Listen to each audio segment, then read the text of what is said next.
परमहंस तेजस्वी महाराजांची प्रकृती चिंताजनक. वरोडी गावात भक्तांची वाढली गर्दी. परमहंस तेजस्वी महाराजांचा 90वा जन्मोत्सव नुकताच पार पडला.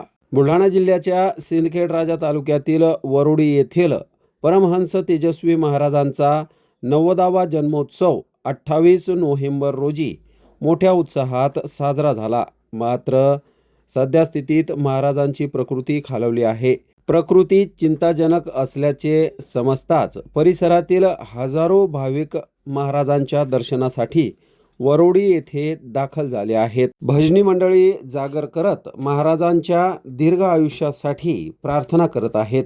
महाराजांची प्रकृती चिंताजनक असल्याची माहिती संस्थानांच्या वतीने सोशल मीडियावर देण्यात आली आहे. ही माहिती वाऱ्यासारखी पसरताच भाविकांना चिंता लागली आहे.